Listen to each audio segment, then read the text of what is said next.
जय हिंद फ्रेंड्स। आज हम देखेंगे बिहार पुलिस का जो रोशन सर ज्ञान बिंदु द्वारा निकाला गया है सेकेंड एडिशन का बुक है। इसमें टोटल 63 PYQ दिया हुआ है 2010 से लेकर 2024 तक का।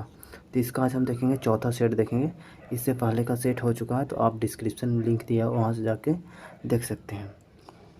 सेट नंबर 4 जो है ये जो एग्ज़ाम हुआ था 7/8/2024 को एग्ज़ाम हुआ था। 21,391 पोस्ट के लिए हुआ था। तो आज हम देखते हैं इसका पहला क्वेश्चन से देखते हैं। पहला क्वेश्चन है यहाँ पे, यदि एक वजन तोलने वाली मशीन आपका भार 50 किलोग्राम दिखाती है तो आपका वास्तविक द्रव्यमान क्या होगा। तो हमारा वास्तविक द्रव्यमान 50 किलोग्राम से अधिक होगा। यदि एक वजन तोलने वाली मशीन आपका भार 50 किलोग्राम दिखाती है तो आपका वास्तविक भार 50 किलोग्राम से अधिक होगा। चूँकि हमारा वास्तविक भार माइनस उत्पादन बल बराबर होता है तुलना का पाठ्यांक होता है।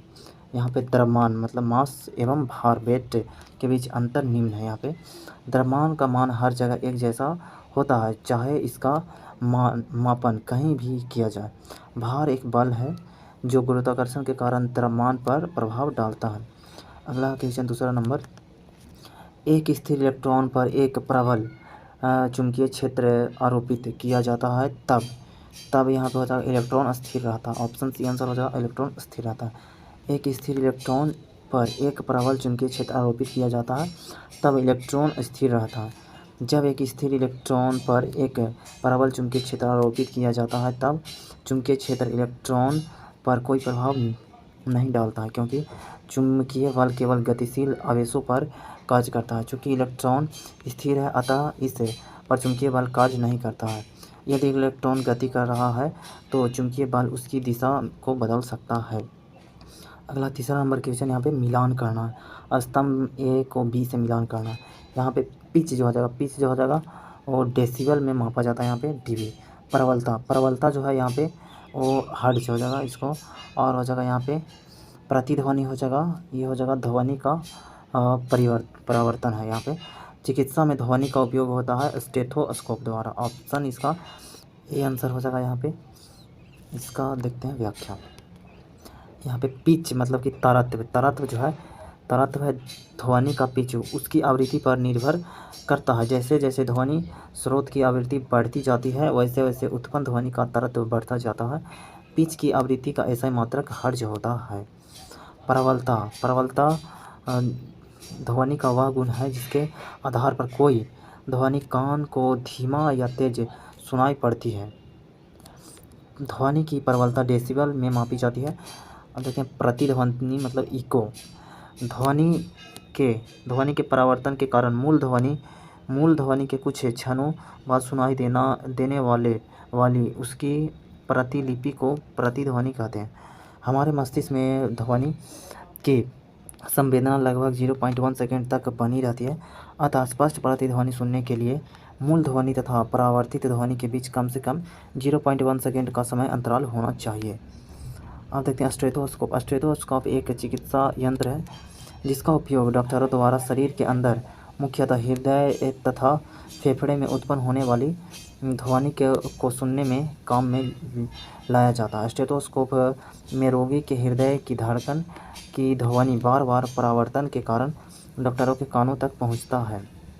अगला क्वेश्चन चौथा नंबर, भगवान बुद्ध की लेटी हुई सबसे बड़ी प्रतिमा बिहार के किस स्थान पर बनाई जा रही है। तो ये बोध गया में बनाया जा रहा। ऑप्शन सी आंसर हो जाएगा। यहाँ पे भगवान बुद्ध की लेटी हुई सबसे बड़ी प्रतिमा बिहार के बोध गया में बनाई जा रही है। सायन मुद्रा की प्रतिमा बुद्धा इंटरनेशनल वेलफेयर मिशन द्वारा वियतनाम के दानदाताओं के सहयोग से बनाया जा रहा है। यह प्रतिमा 100 फीट लंबी है।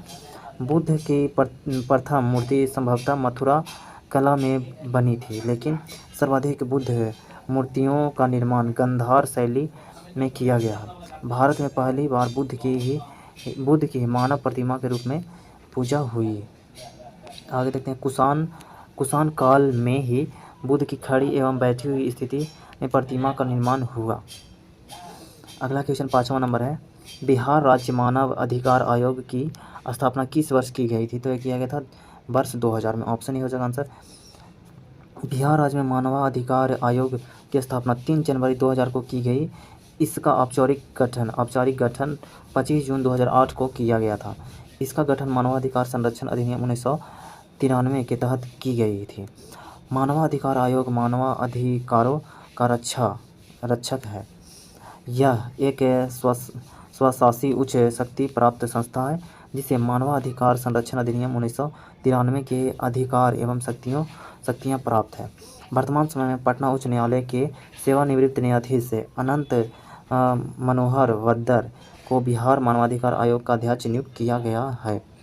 अगला 6 नंबर क्वेश्चन, भारतीय संविधान में मंत्रिमंडल शब्द का प्रयोग किस अनुच्छेद में हुआ है?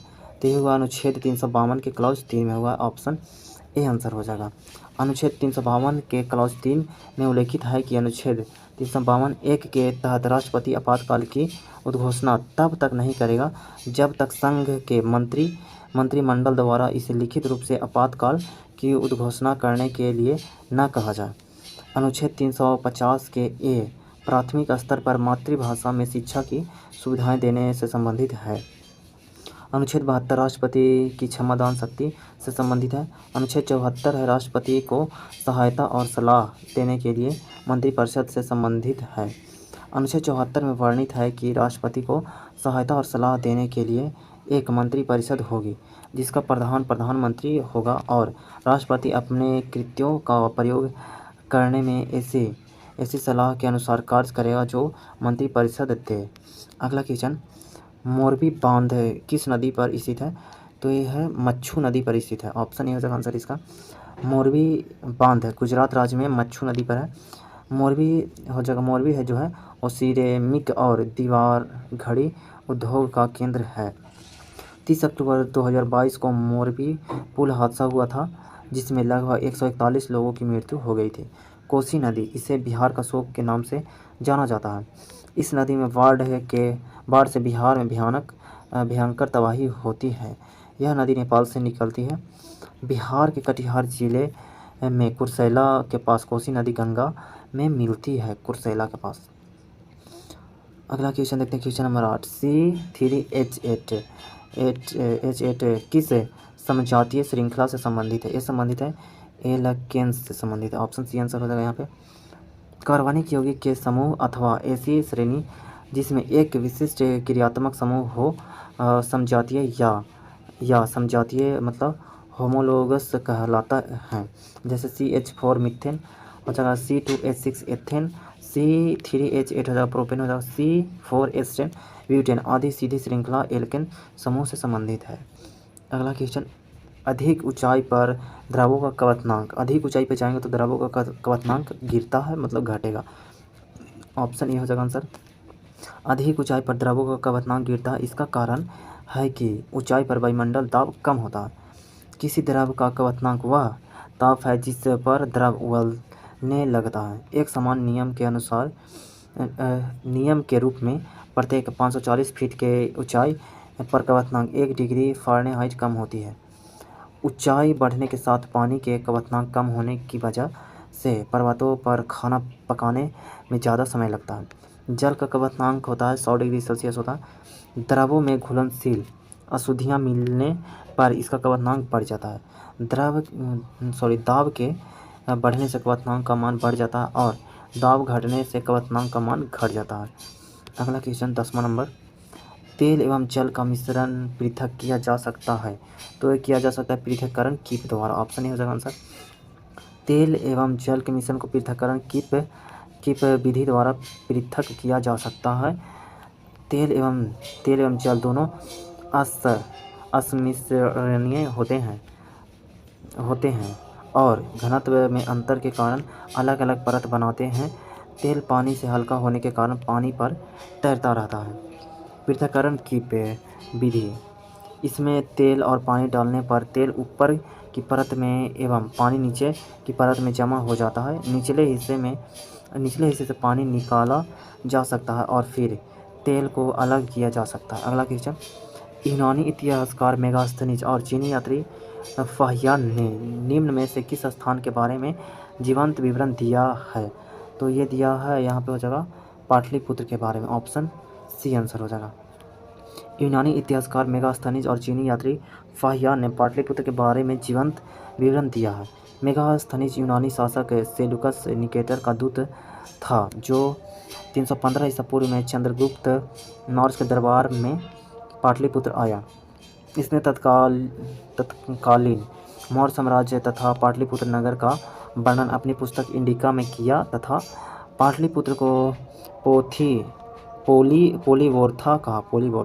गज्जर। मेगास्थनी के अनुसार पाटलिपुत्र नगर भारत का सबसे बड़ा नगर था, जो 9.5 मील लंबा और यहाँ पे हो जाएगा 1.6/4 मील चौड़ा था।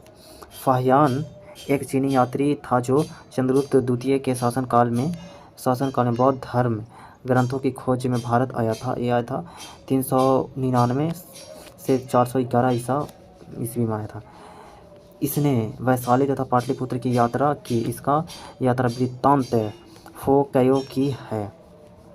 इसने पाटलिपुत्र के राज्य प्रसाद की भव्यता व सुंदरता को देखकर बताया कि यह मानव के द्वारा नहीं बल्कि देवताओं के द्वारा निर्मित है। इसने विनिमय व्यवस्था में कौड़ियों के प्रचलन का उल्लेख किया। अगला क्वेश्चन 12 नंबर। रूस में ड्यूमा का गठन कब हुआ? ड्यूमा का गठन हुआ था 1905 में। ऑप्शन ए हो जाएगा आंसर। रूस में ड्यूमा का गठन 1905 में प्रथम रूसी क्रांति के फलस्वरूप हुआ। ड्यूमा रूसी साम्राज्य में विधायी शक्ति का पहला प्रतिनिधि निकाय बनाया गया था। यह निचले सदन का गठन करता था। ड्यूमा की स्थापना जार निकोलस द्वितीय के द्वारा 30 अक्टूबर 1905 में किया गया। ड्यूमा के प्रमुख कार्य शक्ति यहाँ पे संघीय संवैधानिक और संघीय कानूनों को अपमानना, रूसी सरकार की गतिविधियों पर नियंत्रण, केंद्रीय बैंक, लेखा चैम्बर और मानवाधिकारों का उच्चायुक्त के प्रमुखों की नियुक्ति या बर्खास्तगी, माफ़ी की घोषणा और अंतर्राष्ट्रीय संसदीय सहयोग के मुद्दे को निपटाना। वर्ष 1917 में ड्यूमा को बर्खास्त कर दिया गया। प्रथम विश्व युद्ध के साथ साथ वर्ष 1917 में रूसी क्रांति भी शुरू हो गई थी। जार द्वारा ड्यूमा के प्रमुख दलों से सलाह लेने से इनकार के कारण उसने रूसी जनता का समर्थन खो दिया, इसलिए ड्यूमा को बर्खास्त कर दिया गया। अगला क्वेश्चन देखते हैं यहाँ पे 13 नंबर क्वेश्चन। बिहार में कुंवर सिंह ने अंग्रेजों से कब युद्ध किया जिसमें वह असफल रहे? तो कितने 2 अगस्त 1857 को। ऑप्शन सी आंसर हो जाएगा। 2 अगस्त 1857 बिहार में कुंवर सिंह ने अंग्रेजों से युद्ध किया जिसमें वे असफल रहे। 1857 की क्रांति के दौरान आरा पर कुंवर सिंह का अधिकार हो गया था। आरा पर अधिकार के लिए अंग्रेजों का पहला प्रयास विफल रहा। दूसरा प्रयास मेजर विसेंट आयर के नेतृत्व में हुआ। उसने बीबीगंज की लड़ाई में कुंवर सिंह को 2 अगस्त 1857 को हरा दिया था। अगला क्वेश्चन देखते हैं। NFA से क्या तात्पर्य है? तो इससे तात्पर्य है राष्ट्रीय खाद्य सुरक्षा अधिनियम। ऑप्शन सी आंसर हो जाएगा। NFA का तात्पर्य है राष्ट्रीय खाद्य सुरक्षा अधिनियम, नेशनल फूड सिक्योरिटी एक्ट है। यह अधिनियम 2013 में पारित किया गया था। इस अधिनियम के तहत पात्र लोगों को सब्सिडी वाले खाद्यान्न मिलते हैं। परीक्षा उपयोगी तथ्य, यहाँ पे परीक्षा के लिए उपयोगी तथ्य कुछ दिया हो। सरकार द्वारा खाद्य सुरक्षा हेतु शुरू किए गए विभिन्न कार्यक्रम। सार्वजनिक वितरण प्रणाली PDS, यह प्रणाली वर्ष 1947 में शुरू की गई थी। नोट, सार्वजनिक वितरण प्रणाली विश्व में सबसे बड़ी वितरण प्रणाली है। लक्षित सार्वजनिक वितरण प्रणाली TPDS, इस प्रणाली को 1997 में लागू किया गया। उद्देश्य था इसके अंतर्गत से लक्षित गरीबों की पहचान तथा उन तक पारदर्शी एवं उत्तरदायी ढंग से अनाज पहुंचाना था। एक राष्ट्र एक राशन कार्ड योजना, इस योजना का उद्देश्य लाभार्थी को देश में कहीं भी सब्सिडी युक्त अनाज लेने के लिए पात्र बनाना है। इसके लिए राशन कार्ड आधार कार्ड से लिंक होना चाहिए।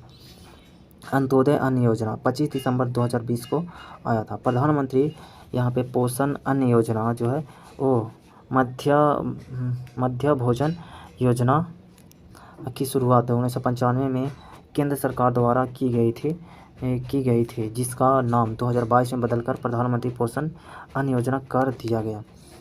भारत वर्ष 2024 में वैश्विक भूखमरी सूचकांक में 27.3 स्कोर के साथ 127 देशों में 105वें स्थान पर है। राज्य खाद्य सुरक्षा सूचकांक 2023-24 बिहार का स्थान रहा था 21वां रहा था। प्रथम स्थान रहा था केरल का, और उत्तर पूर्वी पर्वतीय राज्य में प्रथम रहा था नागालैंड रहा था। आगे देखते हैं अगला क्वेश्चन, 15 नंबर क्वेश्चन। यहाँ पे खाली स्थान दिया हुआ है। यहाँ पे तुलनात्मक रूप से ज्ञान का एक नया क्षेत्र है जिसमें वैज्ञानिक, अर्थशास्त्री, दार्शनिक व अन्य सामाजिक विज्ञानी साथ साथ काम करते हैं। ये जो है इकोनॉमी का क्वेश्चन है, तो इसका आंसर हो जाएगा विकास की सततता। ऑप्शन सी आंसर हो जाएगा। सतत विकास या विकास की सततता का उद्देश्य अर्थव्यवस्था, पर्यावरण और सामाजिक कल्याण की ज़रूरतों को संतुलित करना। यह एक व्यापक क्षेत्र है जहां वैज्ञानिक, अर्थशास्त्री, दार्शनिक व अन्य सामाजिक विज्ञानी साथ साथ काम करते हैं। सतत विकास वृद्धि और मानव विकास के लिए एक दृष्टिकोण है जिसका उद्देश्य भविष्य की पीढ़ियों की अपनी ज़रूरतों को पूरा करने की क्षमता से समझौता किए बिना वर्तमान की ज़रूरतों को पूरा करना है। गरीबी व बेरोजगारी। गरीबी का मतलब है बुनियादी ज़रूरतें जैसे भोजन, कपड़े और मकान जैसी ज़रूरतों को पूरा करने हेतु पर्याप्त धन न होना। बेरोजगारी का अर्थ होता है ऐसी स्थिति जिसमें कोई व्यक्ति सक्रिय रूप से रोजगार की तलाश करता है लेकिन रोजगार पाने में असफल रहता। मुद्रास्फीति अर्थव्यवस्था में वस्तुओं और सेवाओं की कीमतों में व्यापक वृद्धि से है जो उपभोक्ता और व्यवसायों दोनों की क्रय शक्ति को कम करती है। मौद्रिक नीति के जरिए मुद्रास्फीति को नियंत्रित किया जा सकता है, जैसे बैंक दर नीति, CRR, SLR आदि। आर्थिक विकास दर। आर्थिक विकास दर वह दर है जिस पर किसी देश का सकल घरेलू उत्पाद मतलब GDP एक वर्ष से दूसरे वर्ष में बदलता या बढ़ता रहता है। अगला क्वेश्चन 16 नंबर क्वेश्चन यहाँ पे हो जाएगा। ये मैथ का क्वेश्चन है, तो मैथ का क्वेश्चन को छोड़ देंगे और आगे बढ़ेंगे। इधर सारा मैथ का ही क्वेश्चन है। 16, 17 हो जाएगा। 18 नंबर क्वेश्चन देखते हैं। डेल्टा प्रदेश में उच्च भागों में पुरानी काम्प मृदा को किस नाम से जानते हैं? तो इसको जानते हैं वांगर के नाम से जानते हैं। ऑप्शन बी आंसर हो जाएगा। डेल्टा प्रदेश के उच्च भागों में पुरानी काम्प मृदा को बांगर के नाम से जानते हैं। डेल्टा प्रदेश में जलोढ़ मृदा पाई जाती है। यह मिट्टी नदियों द्वारा ऊपरी मार्ग से निचले मार्ग की ओर बहने के दौरान किए गए अपरदन से बनती है। जलोढ़ मृदा को सामान्यतः 2 वर्गों में विभाजित किया जाता है, बांगर और खादर में। बांगर पुरानी जलोढ़ मिट्टी को कहते हैं। यह नदियों के आसपास के क्षेत्रों में पाए जाने वाले उन उच्च भूभागों को कहते हैं जो बाढ़ से कम प्रभावित होते हैं। खादर नवीन जलोढ़ मिट्टी को कहते हैं। यह प्रतिवर्ष नदियों के बाढ़ द्वारा लाई गई मिट्टी होती है। अगला क्वेश्चन 19 नंबर। संविधान के किस संशोधन ने राष्ट्रपति को मंत्रिमंडल की राय मानने के लिए बाध्य कर दिया? तो ये कर दिया 42वां संविधान संशोधन। ऑप्शन बी हो जाएगा आंसर। 42वां संविधान संशोधन ने राष्ट्रपति को मंत्रिमंडल की राय मानने के लिए बाध्य कर दिया। हालांकि 44वां संविधान संशोधन अधिनियम 1978 के माध्यम से अनुच्छेद 74 के क्लॉज 1 में संशोधन का राष्ट्रपति को शक्ति दी गई कि मंत्रिपरिषद द्वारा दी गई सलाह को पुनर्विचार के लिए एक बार लौटा सकता है, परंतु इसके बाद मंत्रिपरिषद द्वारा दी गई सलाह को मानने के लिए राष्ट्रपति बाध्य होगा। संविधान के अनुच्छेद 111 के अंतर्गत विधेयक के संदर्भ में राष्ट्रपति के पास 3 विकल्प होते हैं। अपनी सहमति दें, या फिर हो जाएगा अपनी सहमति को सुरक्षित रख लें, या विधेयक को पुनर्विचार के लिए संसद के पास लौटा दें। इसी स्थिति में यदि संसद विधेयक में संशोधन करके अथवा बिना संशोधन किए विधेयक राष्ट्रपति के पास भेजती है तो राष्ट्रपति को उस पर अपनी सहमति देनी ही पड़ती है। अगला 20वां नंबर क्वेश्चन। भारतीय संविधान की 8वीं अनुसूची में कितनी भाषाएं हैं? तो इसमें टोटल 22 भाषा। ऑप्शन बी हो जाएगा आंसर। भारतीय संविधान की 8वीं अनुसूची में 22 भाषाएं हैं। मूल रूप से 8वीं अनुसूची में 14 भाषाएं थीं। 21वां संविधान संशोधन अधिनियम 1967 के तहत सिंधी को 8वीं अनुसूची में जोड़ा गया। 71वां संविधान संशोधन अधिनियम 1992 ईस्वी के तहत कोंकणी, मणिपुरी तथा नेपाली को 8वीं अनुसूची में जोड़ा गया। 92वां संविधान संशोधन अधिनियम 2003 ईस्वी के तहत मैथिली, संथाली, डोगरी एवं बोडो को 8वीं अनुसूची में जोड़ा गया। अगला क्वेश्चन, क्वेश्चन नंबर 21, अप्रैल 2024 में वाराणसी उत्तर प्रदेश की कौन सी मिठाई को जीआई टैग मिला? तो ये मिला था तिरंगा बर्फी को। ऑप्शन ए हो जाएगा आंसर। 16 अप्रैल 2024 को भारत की आज़ादी से जुड़ी बनारसी वाराणसी की तिरंगा बर्फी को जीआई टैग मिला। भारत में जीआई टैग को वस्तु के भौगोलिक संकेत अधिनियम 1999 द्वारा विनियमित किया जाता है। अप्रैल 2024 में तिरंगा बर्फी के साथ साथ वाराणसी के एक अन्य उत्पाद ढलुआ मेटल क्राफ्ट को भी जीआई टैग दिया गया। 75 जीआई उत्पादों के साथ उत्तर प्रदेश का स्थान प्रथम है, जबकि तमिलनाडु 58 जीआई उत्पाद के साथ दूसरे स्थान पर है। जीआई टैग पाने वाला पहला भारतीय उत्पाद दार्जिलिंग चाय 2004 में दार्जिलिंग की चाय को दिया गया था। अगला क्वेश्चन देखते हैं 22 नंबर, निम्न में से किन दो देशों के मध्य संयुक्त सैन्य अभ्यास शक्ति यहाँ पे हो जाएगा शक्ति 7 2024 का आयोजन उमरोई मेघालय में किया गया? तो किया गया था भारत और फ्रांस के बीच। ऑप्शन सी आंसर हो जाएगा। शक्ति यहाँ पे 7 2024 सैन्य अभ्यास का आयोजन भारत फ्रांस के सेनाओं के बीच मेघालय के उमरोई में 13 से 26 मई 2024 तक आयोजित किया गया। यह 7वां संस्करण था। युद्ध अभ्यास शक्ति एक द्विवार्षिक परीक्षण कार्यक्रम है, जिसका पिछला संस्करण नवंबर 2021 में फ्रांस में आयोजित किया गया था। भारत और फ्रांस के बीच 3 तरह के सैन्य अभ्यास होता है। शक्ति सैन्य अभ्यास जो होता है यह भारत और फ्रांस के बीच होने वाला संयुक्त सैन्य अभ्यास है, और वरुण यह भारत फ्रांस के बीच होने वाला नौसैनिक अभ्यास है। यह वर्ष 1993 से आयोजित हो रहा है। गरुड़ यह भारत और फ्रांस के वायु सेनाओं के बीच होने वाला संयुक्त अभ्यास है। अगला क्वेश्चन 23 नंबर, बिहार के संदर्भ में मिशन दक्ष निम्नलिखित में से किस क्षेत्र से संबंधित है? संबंधित है शिक्षा के क्षेत्र से। ऑप्शन सी आंसर हो जाएगा। बिहार के संदर्भ में मिशन दक्ष शिक्षा से क्षेत्र से संबंधित है। मिशन दक्ष बिहार सरकार द्वारा सरकारी स्कूलों में छात्रों के शैक्षणिक प्रदर्शन को बेहतर बनाने के लिए शुरू किया गया एक कार्यक्रम है। कार्यक्रम का लक्ष्य शैक्षणिक रूप से संघर्ष कर रहे छात्रों को विशेष कक्षाएं प्रदान करके स्कूल छोड़ने की दर को कम करना है।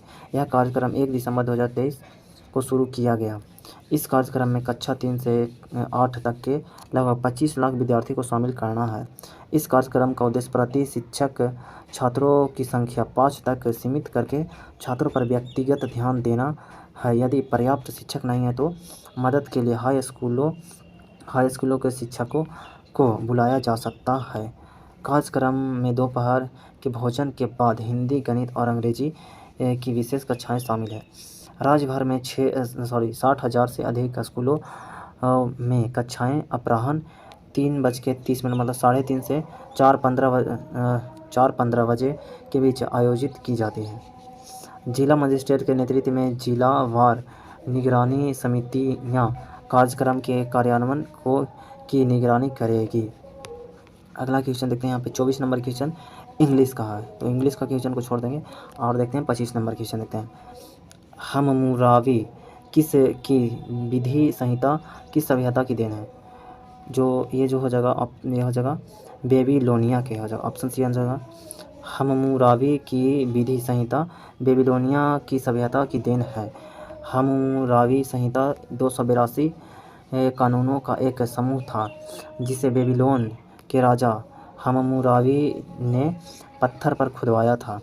हम्मुराबी की संहिता प्रतिशोधात्मक न्याय के कानून का उदाहरण है, जिसे लैक्स टेलियोनिस के नाम से जाना जाता है। इसे आँख के बदले आँख और दांत के बदले दांत की अवधारणा द्वारा परिभाषित किया गया है। इस संहिता ने वाणिज्य, विवाह और तलाक, गुलामी, कर्ज और विभिन्न अपराधों की सज़ा के बारे में कानून स्थापित किए हैं। यह संहिता 1750 ईसा पूर्व हम्मुराबी के शासनकाल के दौरान लिखी गई थी। अगला क्वेश्चन 26 नंबर, ईश्वर के अमूर्त की पूजा को कहा जाता है, तो कहा जाता है यहाँ पे निर्गुण भक्ति कहा जाता है। ऑप्शन सी आंसर होगा। ईश्वर की अमूर्त मतलब बिना मूर्ति के, अमूर्त की पूजा को निर्गुण भक्ति कहा जाता है। इस भक्ति के अंतर्गत ईश्वर की पूजा निराकार रूप से किया जाता है। इस भक्ति में भक्त ईश्वर को किसी रूप, गुण या विशेषता में नहीं बांधते हैं। अगला क्वेश्चन, ओपन ऑफिस स्प्रेडशीट कौन सा वर्ड एनामिसिंग टूल नहीं है? तो इसमें से ट्रैक चेंज जो है वो एनामिसिंग टूल नहीं है। ऑप्शन सी आंसर हो जाएगा। ओपन ऑफिस स्प्रेडशीट में ट्रैक चेंज नहीं होता है। इनमें व्यवसायिक दस्तावेज में संशोधन करते समय ट्रैक चेंजेज की सुविधा चालू कर सकते हैं ताकि नवीनतम संशोधन आसानी से मिल सके, परंतु पूरे दस्तावेज में संपादित नहीं कर सकते हैं। ओपन ऑफिस स्प्रेडशीट में दस्तावेज प्रस्तुतिकरण, स्प्रेडशीट ग्राफिक्स, गणितीय सूत्र और डेटाबेस आदि होता है। ओपन ऑफिस स्प्रेडशीट में यहाँ पे 10,24,000 कॉलमों के साथ अधिकतम 65,536 पंक्तियाँ होती है, जिसमें अधिकतम 256 सीट हैं। स्प्रेडशीट की विशेषताएं, गणित के सभी सूत्रों का उपयोग किया जा सकता है। कोशिकाओं में मौजूद डेटा के आधार पर कोशिकाओं में मौजूद डेटा के आधार पर ग्राफ और चार्ट बनाना, मतलब कि सेल काफ़ी आसान है। यहाँ पे डेटा का फॉर्मेट करना काफ़ी आसान है और कुशल है। कोशिकाओं में डेटा प्रवाहित करना आसान है। तार्किक तुलना आसानी से की जा सकती है।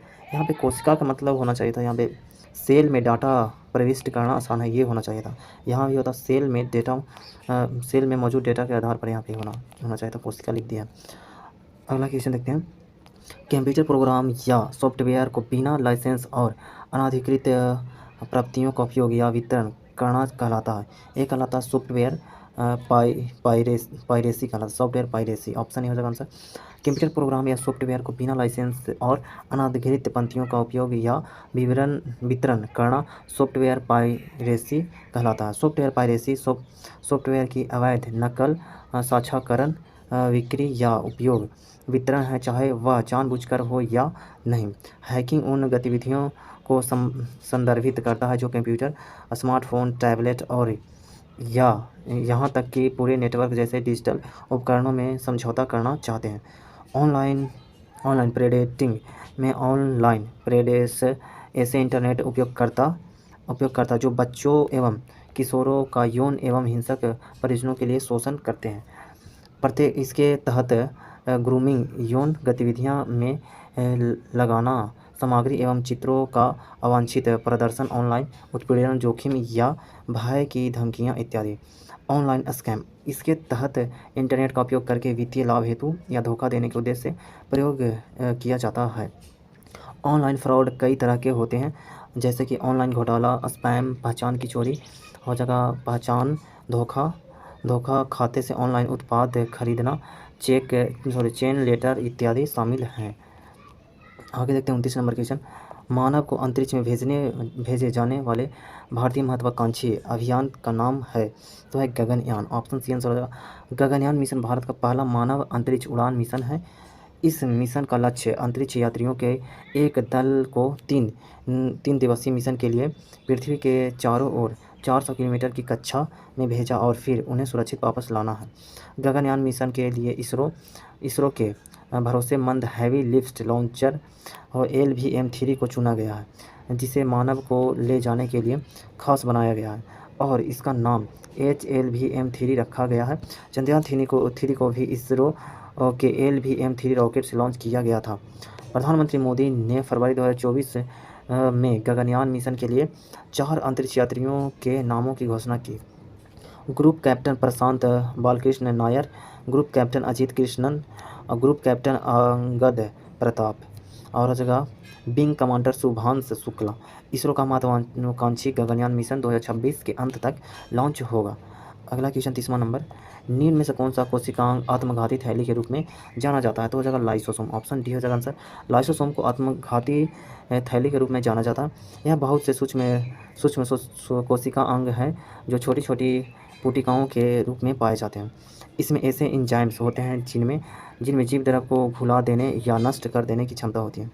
कोशिकीय उपापचय में व्यवधान के कारण जब कोशिका क्षतिग्रस्त हो जाती है तो लाइसोसोम फट जाते हैं एवं इनमें मौजूद एंजाइम अपनी ही कोशिका को पाचित कर देती है। इसके परिणाम स्वरूप कोशिका की मृत्यु हो जाती है, अतः लाइसोसोम को आत्मघाती थैली कहते हैं। अतः यह अंतः कोशिकीय पदार्थ को साफ करता है। इसकी खोज क्रिश्चियन डी डुवे ने 1955 ईस्वी में की थी। अगला क्वेश्चन इंग्लिश का क्वेश्चन है। इंग्लिश का क्वेश्चन को छोड़ देंगे और देखेंगे हम 33 नंबर क्वेश्चन को। 32 इंग्लिश का है, 33 देखते हैं। यहाँ पे गर्डन ग्लोबल हेल्थ अवार्ड 2024 के विजेता कौन है? ये जो हैं इसके विजेता हैं डॉक्टर गगनदीप कांग। डॉक्टर गगनदीप कांग को गेर्डनर ग्लोबल हेल्थ अवार्ड 2024 से सम्मानित किया गया। Doctor Gagandeep Kang Canada Gairdner global health award जीतने वाली पहली भारतीय महिला बनी। डॉक्टर कांग को यह पुरस्कार बच्चों के आंत रोगों और जीवन पर उनके प्रभावों पर व्यापक समूह आधारित महामारी विज्ञान, पर्यावरण और नैदानिक परीक्षण अनुसंधान के लिए दिया गया है। यह पुरस्कार प्रति वर्ष उन शोधकर्ताओं को प्रदान किया जाता है जिन्होंने विश्व स्तर पर स्वास्थ्य असमानताओं का सामना कर रही आबादी के स्वास्थ्य और कल्याण के सुधार के लिए तर्कसंगत वैज्ञानिक रूप से आधारित अनुसंधान का उपयोग किया है। कनाडा गेर्डनर पुरस्कार के बारे में महत्वपूर्ण बातें। 1957 में परोपकारी जेम्स ए गर्डनर के दान से स्थापित गर्डनर फाउंडेशन एक गैर लाभकारी संगठन है जो दुनिया भर में बायोमेडिकल अनुसंधान में उत्कृष्ट उपलब्धियां को स्वीकार करता है। गर्डनर पुरस्कार 1957 से गर्डनर फाउंडेशन द्वारा प्रति वर्ष प्रस्तुत किए जाते हैं। अगला क्वेश्चन 34 नंबर। निम्नलिखित में से कौन सी मिसाइल प्रणाली क्रूज मिसाइल का उदाहरण है? क्रूज मिसाइल का उदाहरण ब्रह्मोस। ऑप्शन सी आंसर हो जाएगा। ब्रह्मोस एक सुपरसोनिक क्रूज मिसाइल है। क्रूज मिसाइलों को एक मानव रहित स्वचालित निर्देशित वाहन के रूप में परिभाषित किया जाता है। ब्रह्मोस मिसाइल DRDO और रूसी संघ के NPO ने मिलकर विकसित किया है। इसका नाम भारत के ब्रह्मपुत्र और रूस के मॉस्को नदी के नाम को मिलाकर रखा गया है। ब्रह्मोस मिसाइल को जमीन, समुद्र या हवा से लॉन्च किया जा सकता है। अगला क्वेश्चन 35 नंबर। निम्नलिखित में से कौन सी रामसर आर्द्रभूमि असम राज्य में स्थित है? तो हो जाएगा दीपोर झील। ऑप्शन सी आंसर होगा। दीपोर झील रामसर आर्द्रभूमि असम राज्य में स्थित है। रामसर कन्वेंशन ने वर्ष 2002 में दीपोर बिल को रामसर स्थल नामित किया था। रामसर संधि आर्द्रभूमि के संरक्षण एवं उसके युक्त उपयोग हेतु की गई एक अंतर्राष्ट्रीय संधि है। इसे आर्द्रभूमि संधि भी कहा जाता है। यह संधि 2 फरवरी 1971 को रामसर ईरान में हस्ताक्षरित हुई तथा 21 सितंबर 1975 को लागू हुई थी। भारत में रामसर संधि पर फरवरी 1982 को हस्ताक्षर किया। प्रत्येक वर्ष 2 फरवरी को विश्व आर्द्रभूमि दिवस के रूप में मनाया जाता है। 2 फरवरी 2025 को 4 नए रामसर स्थल जोड़े गए हैं। एक हो जाएगा सकाकाकोटाई पक्षी अभयारण्य तमिलनाडु में हो जाएगा। हो जाएगा थेरथंगल पक्षी अभयारण्य तमिलनाडु में। हो जाएगा खचे और पालरी आर्द्रभूमि हो जाएगा सिक्किम का पहला आर्द्रभूमि हो जाएगा। यहाँ पे उधवा झील जो है वो झारखंड में हो जाएगा। भारत में अब अप्रैल 2024 तक कुल रामसर स्थलों की संख्या हो जाएगा 89 हो गई है। अगला क्वेश्चन यहाँ पे 36 नंबर मैथ का है। 37 नंबर भी मैथ का क्वेश्चन है। तो मैथ का क्वेश्चन को छोड़ के मैथ और इंग्लिश का क्वेश्चन को छोड़ के बाकी सारा क्वेश्चन देखें। देखते हैं 39 नंबर क्वेश्चन। बैलाडीला प्रसिद्ध है। बैलाडीला प्रसिद्ध है लौ एस के लिए प्रसिद्ध है। तो ऑप्शन ए हो जाएगा आंसर। बैलाडीला क्षेत्र छत्तीसगढ़ के बस्तर जिले में स्थित है। यहाँ हेमाटाइट अयस्क के 14 निक्षेपों की खोज की गई है। भारत में मुख्यतः 4 प्रकार के लौह अयस्क पाए जाते हैं: magnetite, hematite, limonite, siderite. Magnetite सर्वोत्तम किस्म का लौह अयस्क है जिसमें 60 से 72% लौह अंश पाया जाता है। हेमेटाइट लोहे की दूसरी सर्वोत्तम किस्म है। भारत का अधिकांश लोहा इसी प्रकार का है। प्रमुख लौह अयस्क उत्पादक क्षेत्र यहाँ पे उड़ीसा जो है वो गुरुमाहिसानी बादाम पहाड़ी में हो जाएगा। यहाँ पे छत्तीसगढ़ जो है यहाँ पे दिल्ली राजहरा बैलाडीला और जगह यहाँ पे दंतेवाड़ा बस्तर और बिलासपुर हो जाएगा। झारखंड में है यहाँ पे लौह अयस्क उत्पादन क्षेत्र हो जाएगा नेआमुड़ी, पलामू हो जाएगा, सिंदूरपुर हो जाएगा। कर्नाटक में हो जाएगा बिलालारी हो जाएगा, सीमोगा हो जाएगा, चित्रदुर्ग हो जाएगा, कुदेरमुख हो जाएगा, बाबा बुदन की पहाड़ी यहाँ पे कर्नाटक में। आंध्र प्रदेश हो जाएगा वारंगल, कुर्नल हो जाएगा, रामलला कोटा और हो जाएगा नेल्लोर हो जाएगा। अगला क्वेश्चन देखते हैं 40 नंबर। कथन एक शिवालिक की तलहटी में भावर प्रदेश का निर्माण पाया जाता है। भावर प्रदेश का निर्माण पाया जाता है, बिल्कुल पाया जाता है यहाँ पे। ये कथन एक सही है। नदियाँ पर्वतों के नीचे उतरते समय तलहटी में कंकड़ पत्थरों का निक्षेप करती है। दोनों के दोनों कथन सही और दोनों एक दूसरे का सही व्याख्या भी करता है, तो ऑप्शन ए हो जाएगा आंसर। उत्तर में शिवालिक के गिरिपद प्रदेश में सिंधु नदी से तीस्ता नदी तक के क्षेत्र को भावर कहा जाता है। यह भूभाग हिमालयी नदियों द्वारा लाए गए पत्थर, कंकड़, बजरी आदि के जमाव से बना है। भावर प्रदेश की चौड़ाई सामान्यतः 8 से 10 किलोमीटर है। इस प्रदेश की छोटी नदियाँ पत्थर, कंकड़, बजरी के नीचे प्रवाहित होने के कारण अदृश्य हो जाती हैं। यह क्षेत्र कृषि के लिए उपयुक्त नहीं होता है। अगला क्वेश्चन 41 नंबर, भारत की राष्ट्रीय जनसंख्या नीति के संदर्भ में निम्न में से कौन सा कथन सत्य है। यहाँ पे हो जाएगा 14 वर्ष की आयु तक निःशुल्क एवं अनिवार्य शिक्षा का प्रावधान, यही सही ऑप्शन बी आंसर हो जाएगा। 14 वर्ष की आयु तक निःशुल्क एवं अनिवार्य शिक्षा का प्रावधान है। अन्य सभी कथन असत्य। यहाँ पे राष्ट्रीय जनसंख्या नीति सन 2000 ईस्वी में घोषित की गई थी। इस नीति के अनुसार 2045 तक जनसंख्या स्थिरीकरण का लक्ष्य रखा गया है। राष्ट्रीय जनसंख्या नीति की महत्वपूर्ण विशेषताएं निम्नलिखित है। 14 वर्ष के आयु तक स्कूली शिक्षा निःशुल्क और अनिवार्य बनाना तथा लड़के और लड़कियों दोनों की स्कूल छोड़ने की दर को कम करना।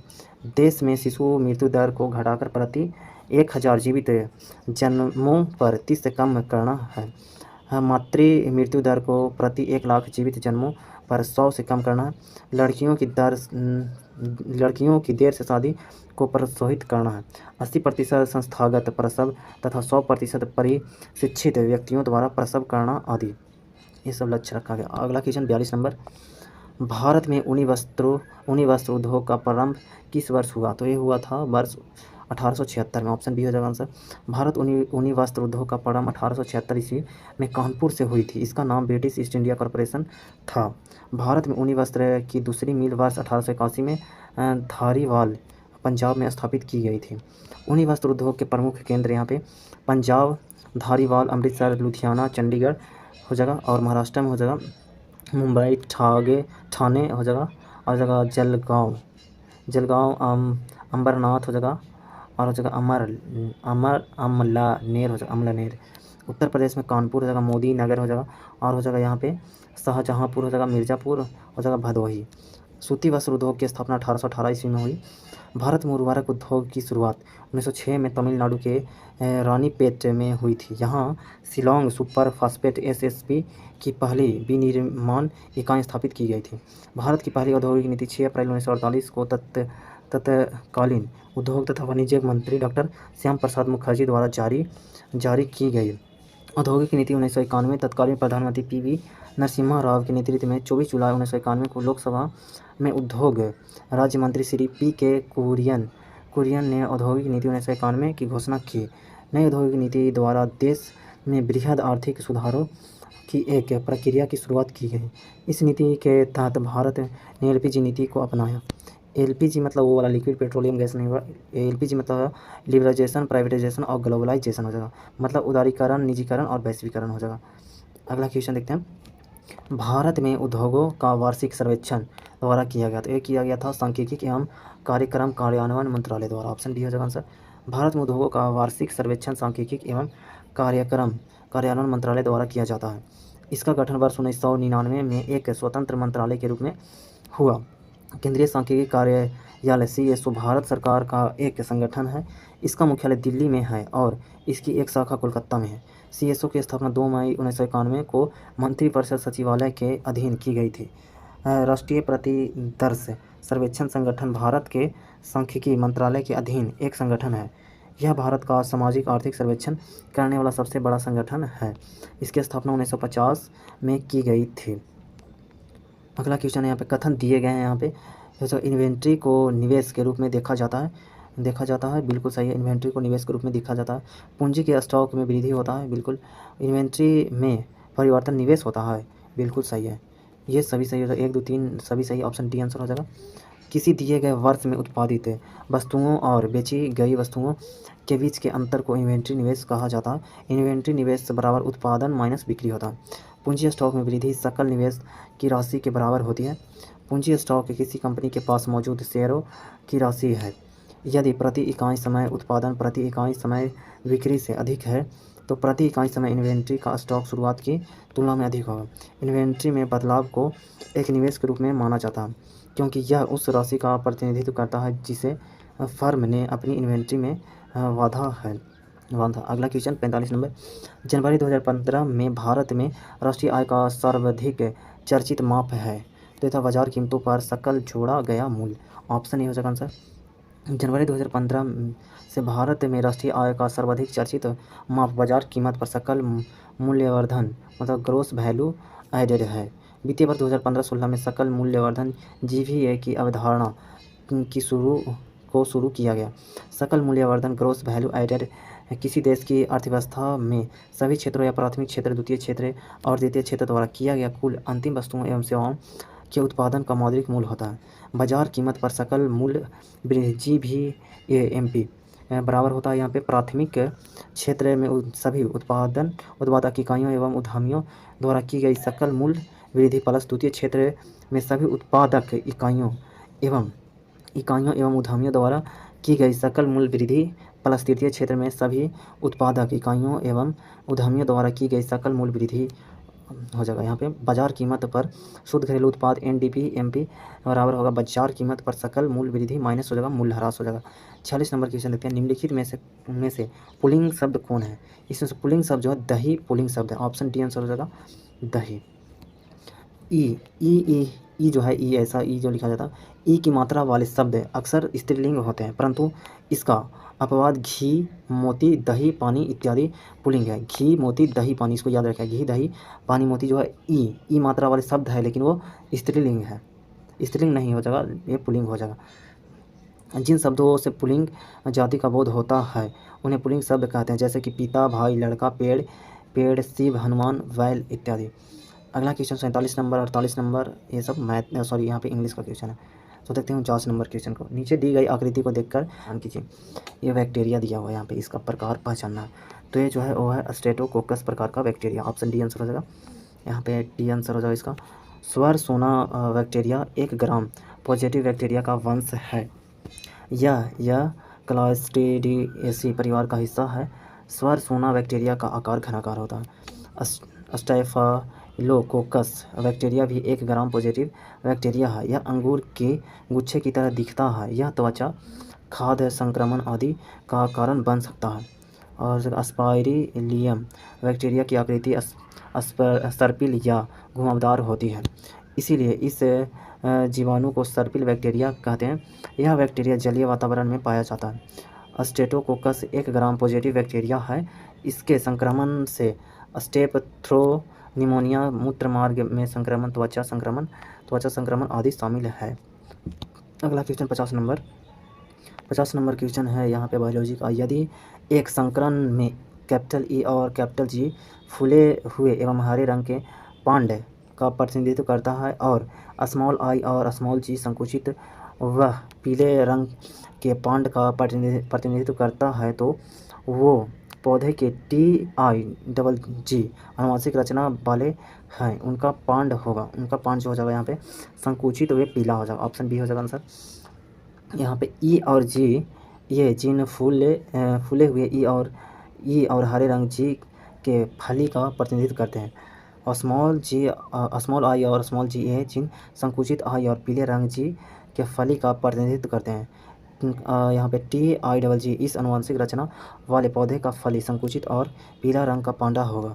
T जो है वो संकुचित पांड को दर्शाता है क्योंकि यह छोटे अक्षर में है, और स्मॉल i जो है पीले रंग का पांड को दर्शाता है। छोटे अक्षर का मतलब है रेविस पीला, और स्मॉल g दोनों रेविस जीन है, इसलिए हरा रंग प्रकट नहीं होगा, अतः उत्तर होगा संकुचित और पीला। अगला क्वेश्चन देखते हैं 51 नंबर। निम्न में से कौन सी धातु वजन में सबसे हल्की होती है? तो होता है लिथियम होता है, लिथियम। ऑप्शन बी हो जाएगा आंसर। लिथियम धातु वजन में सबसे हल्की होती है। सबसे कम घनत्व वाला ठोस पदार्थ है। यह जो लिथियम है वो सबसे कम ठोस घनत्व वाला पदार्थ है। यह अधिकतम अभिक्रियाशील और ज्वलनशील होता है। इसका परमाणु संख्या 3 है, परमाणु द्रव्यमान 7 है। लिथियम क्षारीय एवं दुर्लभ धातु है। इसे प्रथम वर्ग IA में रखा गया है। यहाँ पे सीसा उष्मा का कुचालक होता है। हो जाएगा गलेना सेरुसाइट सीसा का अयस्क है। पारा एकमात्र धातु है जो साधारण ताप पर तरल अवस्था में होती है। पारा को क्विक सिल्वर भी कहा जाता है। चांदी विद्युत का सबसे अच्छा चालक है। चांदी के बर्तन को वायु में खुला छोड़ देने पर Ag2S के कारण काला हो जाता है। अगला क्वेश्चन देखते हैं। मीराबाई किस काल की कवित्री थी? तो ये थी भक्ति काल की कवित्री थी। ऑप्शन बी हो जाएगा आंसर। मीराबाई भक्ति काल की कवित्री थी। मीराबाई राजस्थान के राजघराने में जन्मी थी। ये 16वीं सदी की कृष्ण भक्त और कवित्री थी। संत रविदास रोदास मीराबाई के गुरु थे।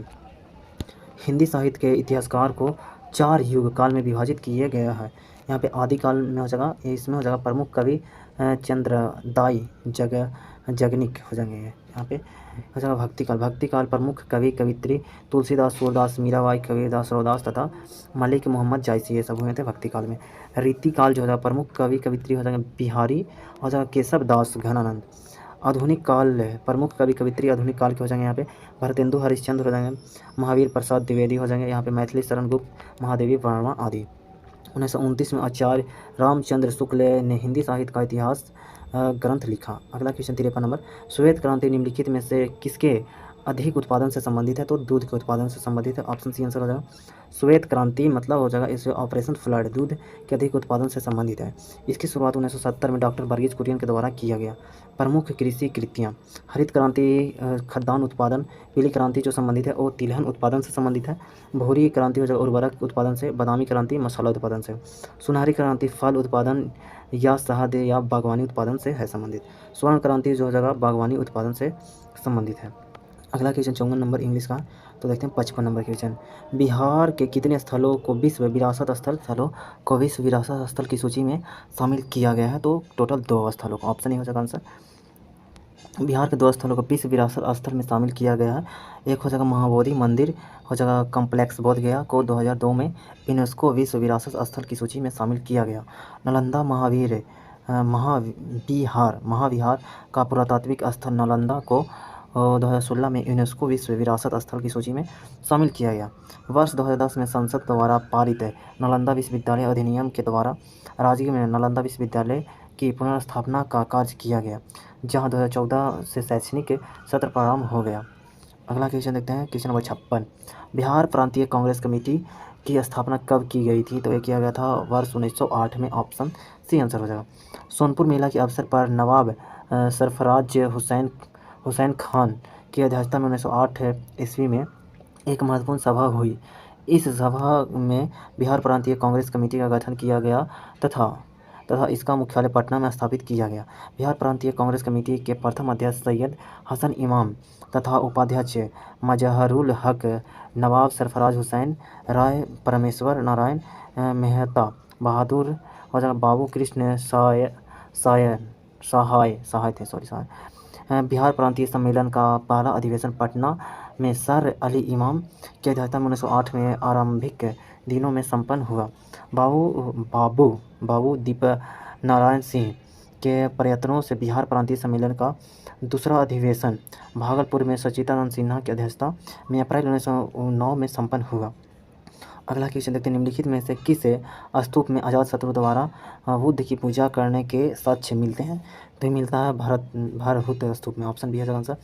भरहुत बौद्ध स्थल मध्य प्रदेश में सतना जिले में अवस्थित है। भरहुत स्तूप की खोज सन 1873 ईस्वी में अलेक्जेंडर कनिंघम महोदय ने किया था। भरहुत स्तूप में मयोत्तर युगीन काल स्पष्ट रूप से दृष्टिगोचर होता है।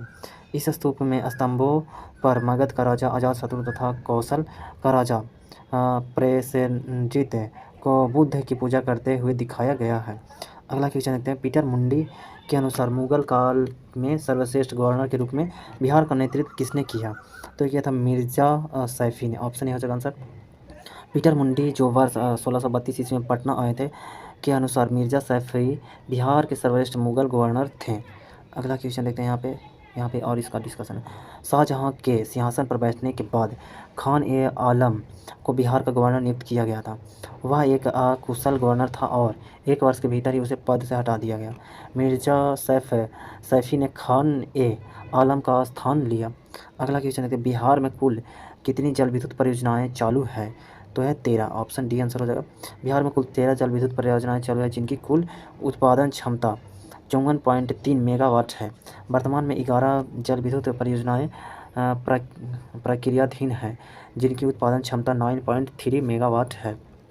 यहाँ पे जल विद्युत परियोजना दिया हुआ, परियोजना दिया हुआ, जिला दिया हुआ, मतलब कौन सा जिला में कौन सा जल विद्युत परियोजना है। यहाँ पे उत्पादन क्षमता दिया हुआ, मतलब कितना मेगावाट क्षमता है उत्पादन का। यहाँ पे कोसी जल विद्युत जो है सुपौल जिला में है, इसका क्षमता हो जाएगा 9.2। पूर्वी गंडक नहर जो पश्चिमी चंपारण में है, इसका 15 मेगावाट है। और सोन पश्चिमी नहर जो है रोहतास जिला में है, इसका क्षमता हो जाएगा 6.6 मेगावाट। सोन पूर्वी नहर जो है औरंगाबाद में 3.3 मेगावाट हो जाएगा। त्रिवेणी नहर पश्चिमी चंपारण में है 3 मेगावाट हो जाएगा। डेलाबाग लघु विद्युत जो है रोहतास में है 1 मेगावाट इसका क्षमता है। नरसीगंज लघु जल विद्युत परियोजना जो है रोहतास जिला में 1 मेगावाट क्षमता है। हो जाएगा जयनगरा लघु विद्युत परियोजना जो हो जाएगा रोहतास में है 1 मेगावाट। हो जाएगा सेवारी लघु जल विद्युत परियोजना जो है रोहतास में 1 मेगावाट है। और हो जाएगा यहाँ पे अगनूर लघु विद्युत परियोजना अरवल में है 1 मेगावाट क्षमता है। हो जाएगा बेलासार लघु विद्युत परियोजना है अरवल में है 1 मेगावाट क्षमता है।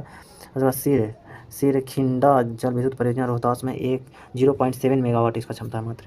अरवल लघु जल विद्युत परियोजना जो है और अरवल में 0.5 मेगावाट इसका क्षमता है। कुल क्षमता जो हो जाएगा यहाँ पे 54.3 मेगावाट हो जाएगा जोड़िएगा तो। अगला क्वेश्चन, संपत्ति का अधिकार अब एक यहाँ पे कानूनी अधिकार हो गया। ऑप्शन ए हो जाएगा आंसर। संपत्ति का अधिकार जो था वो 44वें संविधान संशोधन 1978 द्वारा इसे कानूनी अधिकार के अंतर्गत रखा गया। इसे भाग 12 के अनुच्छेद 300 के का में विधि के मतलब कि कानूनी अधिकार के अंतर्गत रखा गया है। यहाँ पे मौलिक अधिकार का वर्णन भाग 3 के अनुच्छेद 12 से 35 में है। समता का अधिकार जो है अनुच्छेद 14 से 18 में। स्वतंत्रता का अधिकार 19 से 22 में है। और शोषण के विरुद्ध अधिकार अनुच्छेद 23 से 24 में है। धार्मिक स्वतंत्रता का अधिकार 25 से 28 में है। संस्कृति और शिक्षा संबंधित अधिकार अनुच्छेद 29 से 30 में है। संवैधानिक उपचारों का अधिकार अनुच्छेद 32 में। मूल संविधान में 7 मौलिक अधिकार थे, वर्तमान में 6 मौलिक अधिकार हैं। अगला क्वेश्चन देखते हैं 61 नंबर। निम्नलिखित में युधिष्ठिर का सही संधि विच्छेद है, तो सही संधि विच्छेद हो जाएगा युधि प्लस स्थिर हो जाएगा युधिष्ठिर। ऑप्शन बी हो जाएगा आंसर। यहाँ पे दिया हुआ संधि विच्छेद दिया हुआ बहुत सारा, इसको याद करना जरूरी है। प्रतिष्ठा का संधि विच्छेद हो जाएगा प्रति प्लस आस्था हो जाएगा प्रतिष्ठा हो जाएगा। अभि प्लस सेक हो जाएगा अभिषेक हो जाएगा। प्रति प्लस स्थान प्रतिष्ठान हो जाएगा। और दिक प्लस अंबर हो जाएगा दिगंबर हो जाएगा। दिक प्लस गज दिग्गज हो जाएगा। वक प्लस ईस हो जाएगा बागीस। उत प्लस घाटन उद्घाटन। उत प्लस मूलन उन्मूलन। उत प्लस नति उन्नति। जगत प्लस नाथ जगन्नाथ। किम प्लस चित हो जाएगा किंचित हो जाएगा। सम प्लस तोष संतोष हो जाएगा। और हो जाएगा यहाँ पे सम प्लस पूर्ण हो जाएगा संपूर्ण हो जाएगा। यहाँ पे सम प्लस भव संभव हो जाएगा। सम प्लस सय हो जाएगा सयस हो जाएगा। सन सय हो जाएगा संशय। सम प्लस वत हो जाएगा संवत हो जाएगा। उत प्लस चारण उच्चारण हो जाएगा। स्व प्लस छंद हो जाएगा स्वच्छंद। तत् प्लस लीन हो जाएगा तत्त लीन हो जाएगा। और उत प्लस लास उल्लास हो जाएगा। और यहाँ पे सम प्लस वाद संवाद हो जाएगा। प्र प्लस सम्मान हो जाएगा प्रमाण हो जाएगा। अगला क्वेश्चन 62 नंबर। प्रतिध्वनि सुनाई देती है ध्वनि तरंग के परिवर्तन के कारण। ऑप्शन बी हो जाएगा आंसर। प्रतिध्वनि सुनाई देने के लिए श्रोता एवं परावर्तक सतह की न्यूनतम दूरी लगभग 17 मीटर होनी चाहिए। ध्वनि अनुदैर्घ्य तरंग होती है। ध्वनि के लक्षण है तीव्रता तरत्व और गुणता। जब ध्वनि एक माध्यम से दूसरे माध्यम में जाती है तो ध्वनि की चाल एवं तरंग दैर्ध्य बदल जाती है, जबकि आवृत्ति अपरिवर्तित रहती है। हीरा पूर्ण आंतरिक परावर्तन के कारण चमकता है। प्रिज्म में प्रकाश के विभिन्न रंगों का विभाजन वर्ण विक्षेपण के कारण होता है। यहाँ पे हो जाएगा आगे दिया हुआ है हीरा पूर्ण आंतरिक परावर्तन के कारण चमकता है। और जगह प्रिज्म के प्रकाश विभिन्न रंगों का विभाजन वर्ण विक्षेपण के कारण होता है। प्रकाश के अपवर्तन के कारण तारे टिमटिमाते हुए प्रतीत होते हैं। अगला क्वेश्चन, एक आयत का क्षेत्रफल निकालने का सूत्र है, तो हो जाएगा L/B हो जाएगा। ऑप्शन डी आंसर हो जाएगा। अगला क्वेश्चन यहाँ पे हो जाएगा परिमाण, आयत का परिमाण निकालने का सूत्र हो जाएगा 2 × L + B हो जाएगा। विकर्ण बराबर आयत का विकर्ण बराबर √L² + B² हो जाएगा। 64 नंबर क्वेश्चन, भारत की स्थल सीमा की कुल लंबाई है। भारत की स्थल सीमा की कुल लंबाई 15,200 हो जाएगा। 15,200 ऑप्शन सी आंसर हो जाएगा। इसके मुख्य भूमि के तटीय भाग की लंबाई हो जाएगा, मतलब कि भारत का हो जाएगा 5,422.6 किलोमीटर है। द्वीपों सहित तटीय भाग की लंबाई हो जाएगा 7,516.6 किलोमीटर। उत्तर से दक्षिण तक का विस्तार है 3,214 किलोमीटर। पूर्व से पश्चिम तक का विस्तार हो जाएगा 2,933 किलोमीटर। इसका क्षेत्रफल 32,87,263 वर्ग किलोमीटर है। क्षेत्रफल के दृष्टि से विश्व में 7वां सबसे बड़ा देश है। स्थिति है यहाँ पे 8 डिग्री 4 मिनट से 37 डिग्री 6 मिनट उत्तरी अक्षांश वे 68 डिग्री 7 मिनट से 97 डिग्री 25 मिनट पूर्वी देशांतर तक है इसका विस्तार। अगला क्वेश्चन 65 नंबर यहाँ पे मैथ का क्वेश्चन है, तो मैथ का क्वेश्चन को छोड़ के आगे बढ़ते हैं। इधर हो जाएगा 68 नंबर क्वेश्चन देखते हैं। विदेशी निवेश कहलाता बहुराष्ट्रीय निगमों द्वारा किया गया निवेश। ऑप्शन डी आंसर हो जाएगा। बहुराष्ट्रीय निगमों अर्थात एक फर्म या व्यक्ति द्वारा दूसरे देश में स्थित व्यावसायिक गतिविधियों में किया गया निवेश विदेशी निवेश कहलाता है। वित्त वर्ष 2024-25 में पहली छमाही में सरकार के अनुसार 5 सबसे बड़े विदेशी निवेशक देश भारत में इस प्रकार हैं। हो जाएगा मॉरिशस है, फिर उसके बाद सिंगापुर है, अमेरिका है, नीदरलैंड, उसके बाद जापान हो जाएगा। अगला क्वेश्चन है यहाँ पे 69 नंबर है। KMnO4 के मोलों की संख्या जो अम्लीय विलयन में फेरस ऑक्जेलेट के 1 मोल के साथ पूर्ण रूप से क्रिया करने के लिए आवश्यक होती है, वह हो जाएगा यहाँ पे 3/5 हो जाएगा। ऑप्शन ए हो जाएगा आंसर। KMnO4 के मोलों की संख्या को जो अम्लीय विलयन में फेरस ऑक्जेलेट के 1 मोल के साथ पूर्ण रूप से क्रिया करने के लिए आवश्यक होती है, वह हो जाएगा 3/5 हो जाएगा यहाँ पे। अगला क्वेश्चन देखते हैं यहाँ पे अंतिम मौर्य शासक कौन था? अंतिम मौर्य शासक था बृहदरथ था। ऑप्शन डी आंसर हो जाएगा।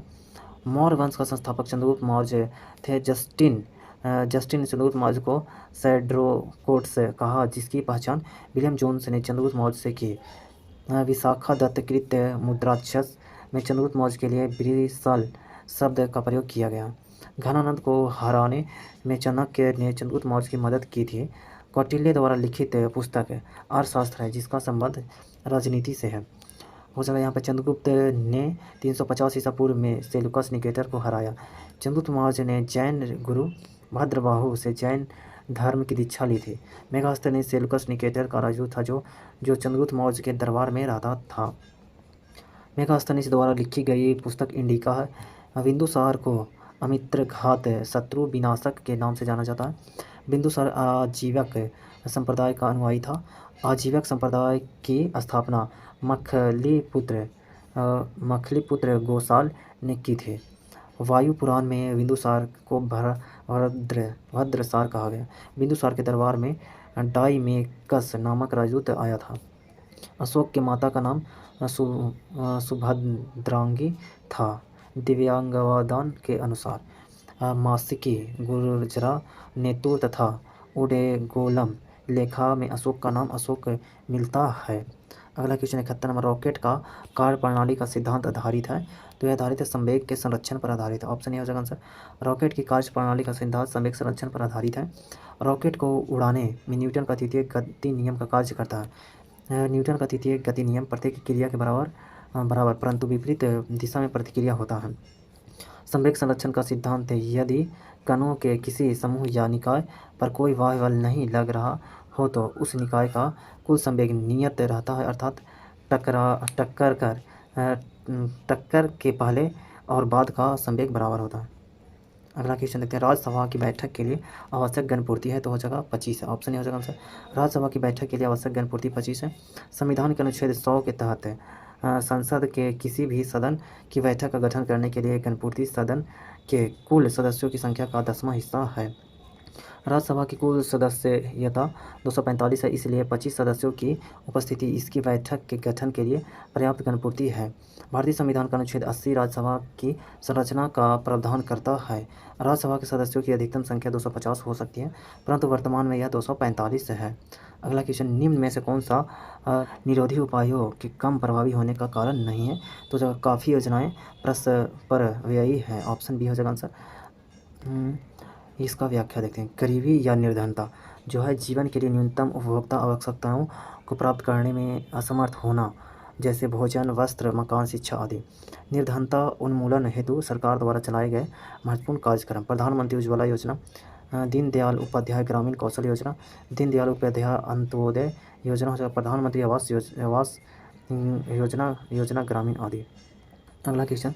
संयुक्त राष्ट्र के सतत विकास लक्ष्य में किस वर्ष तक सभी प्रकार के गरीबी खत्म करने का लक्ष्य है, तो है 2030 तक पूरा गरीबी खत्म करने का लक्ष्य रखा गया। संयुक्त राष्ट्र द्वारा सतत विकास लक्ष्य के तहत 2030 तक सभी प्रकार के गरीबी खत्म करने का लक्ष्य है।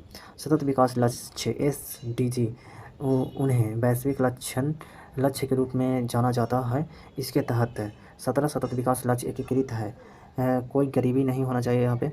और जगह शून्य भूख होना चाहिए। अच्छा स्वास्थ्य एवं खुशहाली, गुणवत्ता की शिक्षा और जगह लैंगिक समानता हो जगह। और हो जगह यहाँ पे स्वच्छ जल एवं स्वच्छता, और जगह सस्ती और स्वच्छ ऊर्जा, और जो अच्छा काम और आर्थिक विकास, उद्योग नवाचार और बुनियादी ढांचा, असमताओं की कमी, टिकाऊ शहर और समुदाय, जमींदार उपभोग और उत्पादन, जलवायु कार्यवाही और जगह पानी के नीचे जीवन, और इसका जमीन पर जीवन, और शांति, न्याय और मजबूत संस्थाएं, लक्ष्यों के लिए समझदारी हो जाए। ये सब लक्ष्य रखा गया। अगला क्वेश्चन देखते हैं। मातांग जातक टेक्स्ट की भाषा क्या है? तो इसका भाषा है यहाँ पे पाली। ऑप्शन बी हो जाएगा आंसर। मातांग जातक टेक्स्ट की भाषा पाली है। मातांग जातक एक पाली पाठ्य में वह कहानी है जहाँ पे पिछले जन्म में बोधिसत्व या बुद्ध की पहचान चांडाल के रूप में की जाती है। मातांग जातक कथा से यह सिद्ध होता है कि मातांग एक नायक था जिन्हें ब्राह्मणों को हराया था। आगे देखते हैं यहाँ पे जातक कथाओं के बारे में कुछ बातें दिया हुआ है। यहाँ पे जातक कथाओं में बुद्ध को कभी कभी जानवर के रूप में भी दिखाया गया है। यहाँ पे जातक कथा को विश्व की सबसे पुरानी लिखित कहानियों में गिना जाता है। इसमें बोधिसत्व नायक के रूप में आदर्श और मार्गदर्शक होता है। जातक कथाओं को बौद्ध धर्म को आम लोगों को समझाने और नैतिक पाठ देने का साधन माना जाता है। जातक का अर्थ है जन्म की कहानी या जन्म से संबंधित, मुख्य रूप से मानव और पशु दोनों रूपों में गौतम के पीछे जन्मों से संबंधित है। अगला क्वेश्चन 76 नंबर। निम्नलिखित में पुष्टि मार्ग सिद्धांत दिया तो वल्लभाचार्य ने दिया था। ऑप्शन सी आंसर हो जाएगा। पुष्टि मार्ग सिद्धांत महापुरुष वल्लभाचार्य ने दिया था। श्री वल्लभाचार्य का जन्म 1479 ईस्वी में चंपारण, रायपुर, मध्य प्रांत में हुआ था। इनके पिता का नाम लक्ष्मण भट्ट था तथा माता का नाम इलमा गारू था। इन्होंने गंगा यमुना संगम के समीप अरैल नामक स्थान पर अपना निवास स्थान बनाया। 6वीं शताब्दी में भक्ति आंदोलन की शुरुआत तमिल क्षेत्र से हुई, जो कर्नाटक और महाराष्ट्र में फैल गई। भक्ति आंदोलन का विकास 12 अलवार वैष्णव संतों और तिरस्ठ नयनार शैव संतों ने किया। अगला क्वेश्चन 70 नंबर। एक आदर्श गैस के अनुदैर्ध्य तरंगों की चाल दी जाती है तो दिया जाता है रूट अंडर पी है, तो दिया जाता है रूट अंडर पी बटा क्यू के रूप में दिया जाता है। एक आदर्श गैस में अनुदैर्ध्य तरंग की चाल, ध्वनि की चाल रूट अंडर पी बटा क्यू है। आदर्श गैस में अनुदैर्ध्य तरंग की चाल बराबर भी बराबर पी बटा क्यू, जहाँ पी जो है वो दाब तथा यहाँ पे क्यू जो होता है रो बराबर माध्यम का घनत्व डेंसिटी ऑफ मीडियम हो जाएगा। अतः चाल बराबर भी बराबर पी बटा क्यू है। इस संबंध में सर्वप्रथम न्यूटन ने स्थापित किया था कि अतः इसे न्यूटन का सूत्र भी कहते हैं। ध्वनि निर्वात में गमन नहीं करती तथा ध्वनि की चाल बढ़ते क्रम में हो जाएगा। सबसे कम हो जाएगा गैस में, उसके बाद द्रव में, उसके बाद ठोस में। ध्वनि की चाल सबसे कम गैस में तथा सबसे अधिक ठोस में होती है। ताप और घनत्व बढ़ने पर ध्वनि की चाल बढ़ती है। यहाँ पे माध्यम दिया हुआ और चाल दिया हुआ। गैस में आ जाएगा वायु जो 0 डिग्री सेल्सियस पर चालू होगा 331 मीटर पर सेकंड हो जाएगा। और यहाँ पे 20 डिग्री सेल्सियस वायु में ध्वनि का चाल हो जाएगा 343 मीटर पर सेकंड। हीलियम में हो जाएगा 965 हो जाएगा। और हाइड्रोजन का हो जाएगा 1284 हो जाएगा। द्रव में हो जाएगा जल में 0 डिग्री सेल्सियस पर हो जाएगा 1402 मीटर पर सेकंड हो जाएगा। और जल में 20 डिग्री सेल्सियस पर हो जाएगा 1482। समुद्र जल में हो जाएगा 1522 मीटर पर सेकंड। ठोस में एल्यूमिनियम में हो जाएगा 6420 होगा। तांबा कॉपर में हो जाएगा 3560 हो जाएगा। स्टील में हो जाएगा 5941 हो जाएगा। ग्रेनाइट में हो जाएगा 6000 हो जाएगा। और बेकेनाइटस रबर में हो जाएगा 54 मीटर पर सेकंड। अगला क्वेश्चन देखते हैं। निम्न में से कौन सा क्रम सापेक्ष साइज को गलत दिखाता है? तो यहाँ पे हो जाएगा ऑप्शन बी हो जाएगा आंसर। CSIL का सापेक्ष साइज का क्रम गलत है। और सारणी में बाएं से दाएं पर परमाणुओं का आकार त्रिज्या क्रमशः घटती है तथा किसी निश्चित वर्ग के ऊपर से नीचे आने पर परमाणु का आकार क्रमशः बढ़ती है। आवर्त में बाएं से दाएं जाने पर परमाणु का आकार घटता है। यहाँ पे दिया हुआ है यहाँ पे वर्ग में ऊपर से नीचे पर परमाणु का आकार बढ़ता है। यहाँ पे लिथियम हो जाएगा, सोडियम हो जाएगा, पोटेशियम हो जाएगा, रुबिडियम, सीजियम और फ्रांसियम। अतः प्रश्नानुसार दिए गए विकल्पों में विकल्प भी गलत है तथा शेष सभी विकल्प सही है। अगला क्वेश्चन 79 नंबर। निम्नलिखित कणों में किसका द्रव्यमान सबसे अधिक है? तो जो अल्फा कण का ऑप्शन बी हो जाएगा आंसर। अल्फा कण का द्रव्यमान सबसे अधिक होता है। अल्फा कण का द्रव्यमान 4U या या यहाँ पर 6.67 इंटू 10⁻⁻27 kg होता है। न्यूटन का द्रव्यमान न्यूट्रॉन का द्रव्यमान 1.675 इंटू 10⁻⁻27 kg होता है। टाइटेनियम हाइड्रोजन का समस्थानिक है, इसका द्रव्यमान होता है 3.016 U होता है। अल्फा कण धनावेशित कण है, यह एक हीलियम परमाणु के नाभिक के समान होता है, जिसे 2 प्रोटॉन और 2 न्यूट्रॉन जिसमें 2 प्रोटॉन और 2 न्यूट्रॉन होते हैं। इस कण की खोज और नामकरण अर्नेस्ट रदरफोर्ड ने 1899 में किया था। अगला क्वेश्चन, कैलेमाइन एक खनिज है जिसमें होता है ZnCO3 होता है। ऑप्शन डी आंसर हो जाएगा।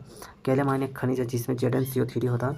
जिंक का अयस्क सबसे अधिक जिंक कार्बोनेट ZnCO3 के रूप में पाया जाता है, जिसे कैलेमाइन या एसीटोन के रूप में जाना जाता है। कैलेमाइन प्राथमिक जिंक सल्फाइड ZnS खनिज स्फेलेराइट में परिवर्तन से प्राप्त होता है। यह सामान्यतः एक गहरा भूरा या काला अत्यधिक चमकदार खनिज होता है। जिंक Zn जस्ता के अयस्क zincite ZnO zinc blende ZnS calamine ZnCO3 है। जिंक सल्फेट को सफ़ेद थोथा या सफ़ेद कशिश भी कहा जाता है। जिंक ऑक्साइड को फ्लोरोसल्फर बुल या जिंक हाइट कहा जाता है।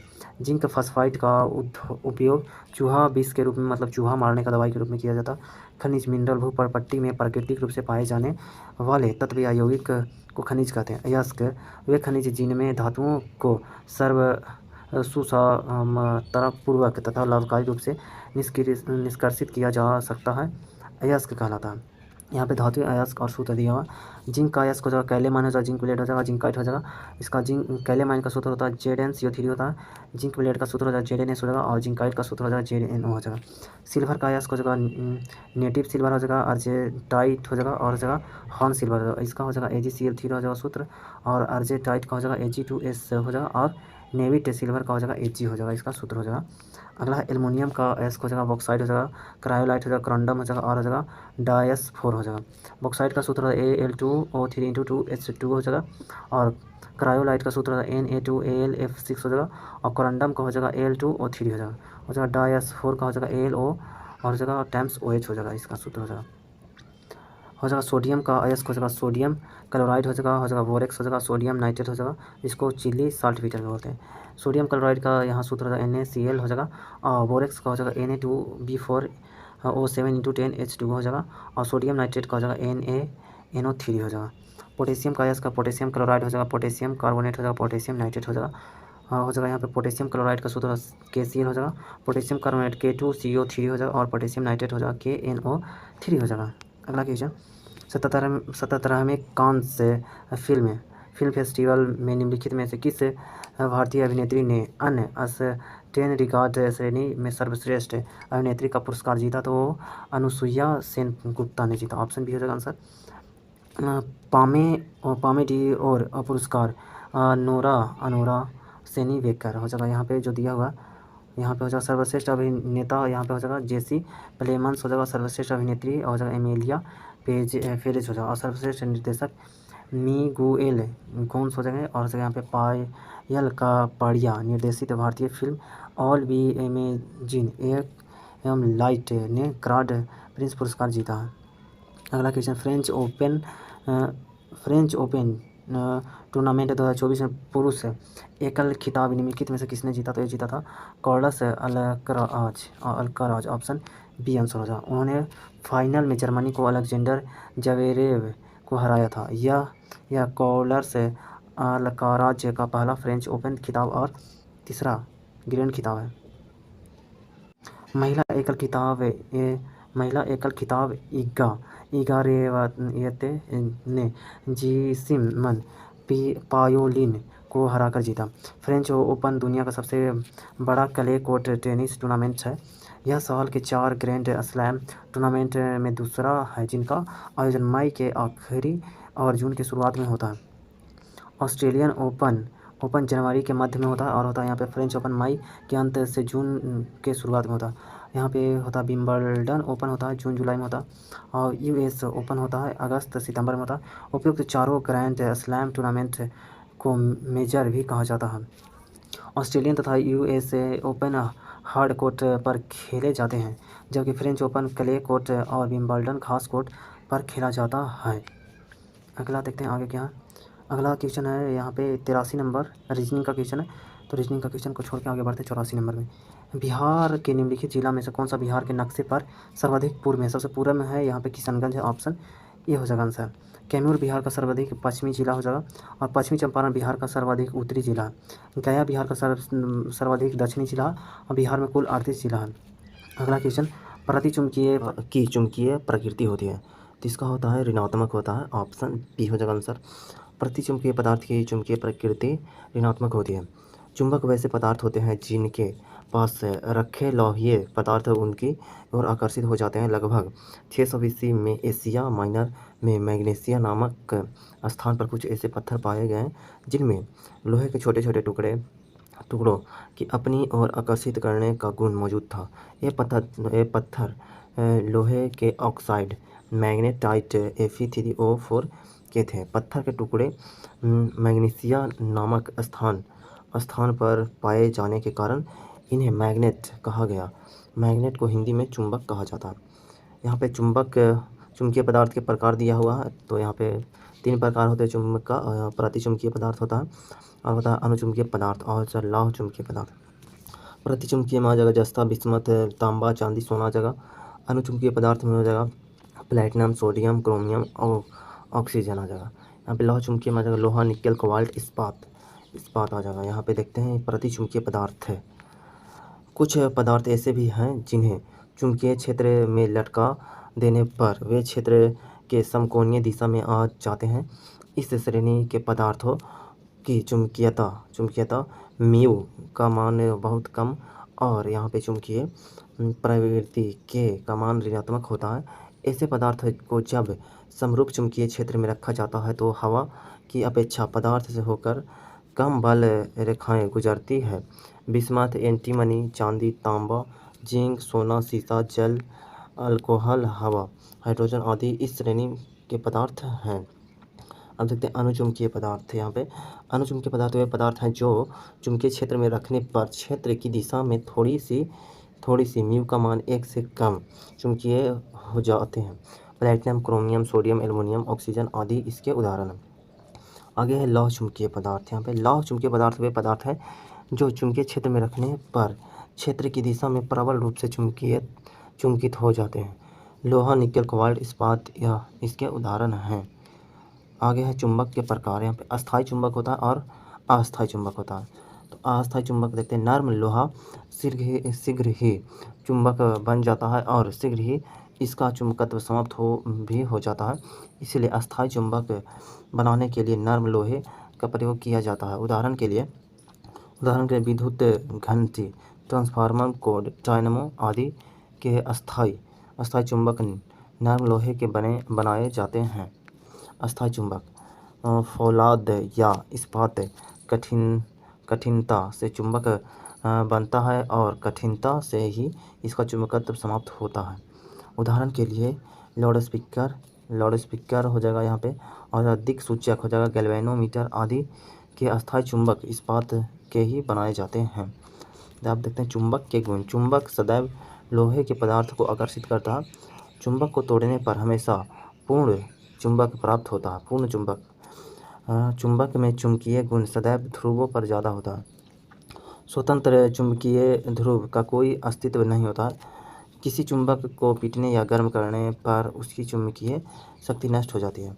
नोट यहाँ पर यह चुंबकीय सुई उत्तर की तरफ संकेत करती है। मुक्त रूप से लटकी हुई चुंबकीय सुई का अक्ष भौगोलिक अक्ष के साथ 18 डिग्री का कोण बनाती है। अगला क्वेश्चन है 86 नंबर। 12 जनवरी 2019 तक भारतीय संविधान में कितने संशोधन हो चुके हैं? तो टोटल यहाँ पे 103 संशोधन हो चुके हैं। ऑप्शन सी आंसर हो जाएगा। 12 जनवरी 2019 तक भारतीय संविधान में 103 संशोधन हो चुके हैं। यह संशोधन सामान्य श्रेणी के आर्थिक रूप से कमजोर वर्ग के लिए आरक्षण की सुविधा प्रदान करता है। 124वां संविधान संशोधन विधेयक 103वां संविधान संशोधन अधिनियम से संबंधित है। तत्कालीन सामाजिक न्याय एवं अधिकारिता मंत्री थावर चंद गहलोत ने 8 जनवरी 2019 को 124वां संविधान संशोधन विधेयक को लोकसभा में पेश किया था। 12 जनवरी 2019 को 124वां संविधान संशोधन को राष्ट्रपति की स्वीकृति प्राप्त हुई। इस प्रकार यह 103वां संशोधन अधिनियम 2019 बन गया। प्रथम संविधान संशोधन साल 1991 में हुआ था। नौवीं अनुसूची को इस संविधान संशोधन के तहत जोड़ा गया। भारतीय संविधान में संविधान संशोधन से जुड़े प्रावधान अनुच्छेद 368 में दिए गए हैं। भारत में संविधान में संशोधन करने की शक्ति सिर्फ संसद के पास है। नवंबर 2024 तक भारत के संविधान में 106 संशोधन हुए हैं। अगला क्वेश्चन देखते हैं। इन संविधान को अंगीकृत, अधिनियमित और समर्पित करते हैं। इस वाक्य का उल्लेख संविधान के किस भाग में किया गया है? तो ये किया गया प्रस्तावना में। ऑप्शन सी आंसर हो जाए। प्रसिद्ध न्यायविद व संविधान विशेषज्ञ N.A. पालकीवाला ने प्रस्तावना को संविधान के परिचय पत्र की संज्ञा दी। भारतीय संविधान की प्रस्तावना का अभिभाषण पंडित जवाहरलाल नेहरू द्वारा 13 दिसंबर 1946 को संविधान सभा में रखे गए उद्देश्य प्रस्ताव से हुआ। यही कारण है कि भारतीय संविधान की प्रस्तावना को उद्देश्य का भी कहा जाता है। प्रस्तावना अमेरिकी संविधान से ली गई है, लेकिन प्रस्तावना की भाषा ऑस्ट्रेलिया से लिया गया है। 42वां संविधान संशोधन अधिनियम 1976 प्रस्तावना में समाजवादी, पंथनिरपेक्ष और अखंडता शब्द को जोड़ा गया। अगला क्वेश्चन 88 नंबर। कौन सी संस्था स्टॉक एक्सचेंज को नियमित करने, संबंधित कानून बनाने की कमेटी के सुझाव पर विचार विमर्श करती है? तो करती है संसद करती है, भारत की संसद करेगी। ऑप्शन ए हो जाएगा आंसर इसका। आगे है यहाँ पे, स्टॉक एक्सचेंज से संबंधित कानून बनाने की कमेटी के सुझाव पर संसद विचार विमर्श करती है। स्टॉक एक्सचेंज एक केंद्रीकृत स्थान है जहां सार्वजनिक रूप से कारोबार करने वाली कंपनियों के शेयर खरीदे और बेचे जाते हैं। भारत में स्टॉक एक्सचेंज को सेबी द्वारा नियमित किया जाता है। भारत में प्रमुख 2 स्टॉक एक्सचेंज है। National stock exchange of India मतलब NSE, Bombay stock exchange BSE। NSE की स्थापना वर्ष 1992 में तथा BSE की स्थापना वर्ष 1875 में हुई थी। SEBI security exchange board of India, इसका सेबी का फुल फॉर्म होता है। सेबी एक वैधानिक संस्था है जिसकी स्थापना 1988 में हुई। इसका मुख्यालय मुंबई में है। सेबी के प्रमुख कार्य प्रतिभूतियों में निवेशकों के हितों की रक्षा करना, प्रतिभूति बाजार के विकास को बढ़ावा देना, विनियमन करना तथा उससे संबंधित विषयों को निपटाना। नोट यहाँ पर स्टॉक मार्केट तथा सेबी सभी संस्थाएं संसदीय कानून के तहत ही कार्य करती हैं। अगला क्वेश्चन यहाँ पे हो जाएगा 89 नंबर। निम्नलिखित में से किसमें सबसे ज़्यादा न्यूट्रोफिल प्रतिशत में पाया जाता है? तो पाया जाता है सबसे ज़्यादा WBC व्हाइट ब्लड सेल में। श्वेत रक्त कणिकाओं में न्यूट्रोफिल सबसे ज़्यादा प्रतिशत में पाए जाने वाले कण हैं। न्यूट्रोफिल कोशिकाएं कुल श्वेत रक्त कोशिकाओं की संख्या का 55 से 70% हिस्सा बनाती है। श्वेत रक्त कोशिकाओं को संरचना के आधार पर 2 श्रेणियों में बांटा गया है। कणिकामय श्वेत रक्ताणु हो जाएगा, कणिका विहीन श्वेत रक्ताणु हो जाएगा यहाँ पे। कणिकामय श्वेत रक्ताणु को 3 श्रेणियों में वर्गीकृत किया गया है। न्यूट्रोफिल्स और योसिनोफिल्स और हो जाएगा बेसोफिल में विभक्त किया गया इसको। कणिका विहीन श्वेत रक्ताणु को परिमाप के आधार पर 2 श्रेणियों में वर्गीकृत किया गया है। एक हो जाएगा मोनोसाइट और हो जाएगा लिम्फोसाइट। श्वेत रक्त कोशिकाओं को ल्यूकोसाइट भी कहा जाता है। ये प्रतिरक्षा तंत्र की कोशिकाएं हैं। ये श्वेत रक्त कोशिकाएं प्रोजेस्टेरोन हार्मोन के उत्पादन को उत्तेजित करती है। Question number 90। 4 सिक्के उछाले जाते हैं, ये मैथ का क्वेश्चन है। देखते हैं 91 नंबर क्वेश्चन। कोशिका में केंद्रक की खोज सर्वप्रथम किसने की? तो रॉबर्ट ब्राउन ने। ऑप्शन सी आंसर होगा। कोशिका में केंद्रक की खोज सर्वप्रथम रॉबर्ट ब्राउन ने 1831 में किया था। कोशिका द्रव्य के बीच एक बड़ी गोल एवं गाढ़ी संरचना पाई जाती है जिसे केंद्रक कहते हैं। केंद्रक के चारों ओर दोहरे परत की एक झिल्ली होती है जिसे केंद्रक झिल्ली कहते हैं। इसमें अनेक छिद्र होते हैं जिसके द्वारा केंद्रक द्रव एवं कोशिका द्रव के बीच पदार्थों का आदान प्रदान होता है। प्रत्येक जीवित कोशिका में प्रायः एक केंद्रक पाया जाता है, लेकिन कुछ कोशिकाओं में एक से अधिक केंद्रक पाए जाते हैं। कोशिका की खोज 1665 ईस्वी में एक ब्रिटिश वनस्पति शास्त्री रॉबर्ट हुक ने की थी। डुजेडिन ने जीवद्रव की खोज की तथा सरकांड नाम दिया, जबकि पुरकिंजे ने 1839 ईस्वी में इसका नामकरण जीवद्रव किया। अगला क्वेश्चन 93 नंबर क्वेश्चन, मटर के पौधों में परतानों की वृद्धि के कारण से होती है, तो ये होती है, इसमें से हो जाएगा परतानों की वह कोशिकाएं जो सहारे या वस्तु के संपर्क में रहती है तेजी से विभाजित होती है। ऑप्शन सी आंसर हो जाएगा। यहाँ पे पौधों में एक विशेष प्रकार की वृद्धि होती है जो बाहरी स्पर्श या तनाव के प्रति होती है। जब पौधों के अंग परतान किसी सतह या वस्तु को छूते हैं तो उस स्पर्श के प्रति प्रतिक्रिया करते हैं एवं उसी दिशा में बढ़ने लगते हैं। मटर के पौधों में परतानों की वृद्धि संपर्क प्रतिक्रिया के कारण होती है। जब परतान किसी बाहरी वस्तु या सहारे को छूता है तो यह हार्मोनल प्रतिक्रिया के माध्यम से गति करता है, जिससे तेजी से बढ़ने और सहारे को लपेटने के लिए घुमाते हैं। इसके अलावा ऑक्सीजन हार्मोन भी परतानों के विकास में महत्वपूर्ण भूमिका निभाता है। यह कोशिकाओं के विकास और विस्तार को नियंत्रित करता है। अगला क्वेश्चन नंबर 94, धमनियाँ और शिराएँ आपस में अत्यंत पतली नलिकाओं के डाल से जुड़ी होती है, तो जुड़ी जाती है केशिकाओं से जुड़ी जाती है। ऑप्शन सी आंसर हो जाएगा। धमनियाँ एवं शिराएँ केशिकाओं के माध्यम से जुड़ी होती है। केशिका अत्यंत पतली रक्त नलिकाएं होती है जो शरीर के ऊतक स्तर तक ऑक्सीजन एवं पोषक तत्वों एवं अन्य आवश्यक पदार्थों का आदान प्रदान करती है। धमनी से रक्त को केशिकाओं के माध्यम से ऊतकों तक पहुंचता है और फिर शिराओं द्वारा वापस हृदय की ओर लौटता है। अगला क्वेश्चन, मेंडल के द्वारा द्विसंकरण के लिए कौन सा नियम प्रतिपादित किया गया? तो किया गया था स्वतंत्र अपयूहन का नियम। ऑप्शन सी आंसर हो जाएगा। मेंडल ने द्विसंकरण के अध्ययन के आधार पर स्वतंत्र अपयूहन का नियम प्रतिपादित किया। द्विसंकरण एवं बहुसंकरण कोर्सों में जहां दो या दो से अधिक युग्म विकल्पी लक्षणों के जोड़ों की वंशागति का अध्ययन किया जाता है, वहाँ उन युग्म विकल्पी लक्षणों के जोड़ों का स्वतंत्र अपयूहन होता है या एक युग्म विकल्पी लक्षण के जोड़ों का अपयूहन दूसरे से स्वतंत्र होता है। अगला क्वेश्चन 96 नंबर, ध्वनि वस्तुओं खाली स्थान के कारण उत्पन्न होती है, तो ध्वनि जो उत्पन्न होता है कंपन के कारण उत्पन्न होता है। ऑप्शन बी हो जाएगा आंसर। जब कोई वस्तु कंपन करती है तो वह अपने आसपास की हवा या अन्य माध्यमों में कंपन पैदा करती है। एक कंपनी तरंगों के रूप में गुजरती है।